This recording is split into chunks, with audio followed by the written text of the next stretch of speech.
¿Quién es? Iñaki. Un momento.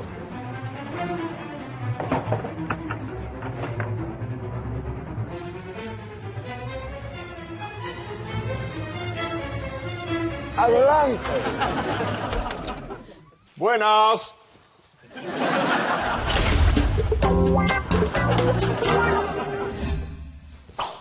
Uy, perdón.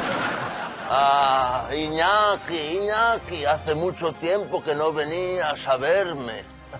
¿Qué te trae por mi despacho? Majestad, usted sabe que yo siempre he intentado trabajar para que usted, o sea, España, no tuviera que pagármelo todo. Y menos nuestra supermansión en Pedralbes. Además, siempre he vestido pantalones normales, voy en coche, no en patinete como el otro. Iñaki, ¿qué me quieres pedir exactamente? Pues que estos días me están machacando vivo. ¿No puedes hacer algo para pararlo? No sé, hacer unas llamaditas a los jueces, a los diarios. Iñaki, ¿tú te crees que ser rey consiste en llamar a la prensa? ¿En presionar? ¿En ocultar la verdad?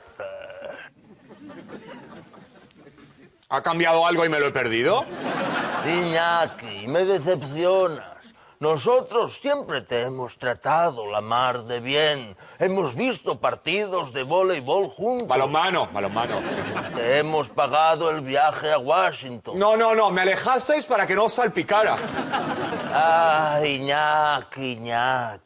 Me decepciona. Bueno, ya está bien, ¿no? Me decepcionas. Solo sabe decir me decepcionas. Id con cuidado, ¿vale? Porque si yo me hundo, os hundiréis conmigo, todos hundidos. Eso es lo que tú te crees. Mierda. ¿Puedes ponerte un poco más a la derecha? Hacia mi derecha. Un poco más. ¡Ahora! Genial.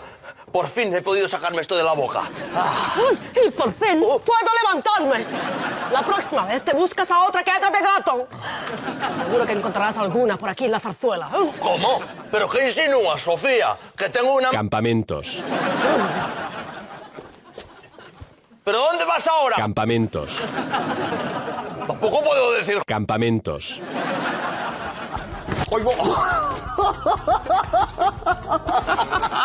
¡Puto!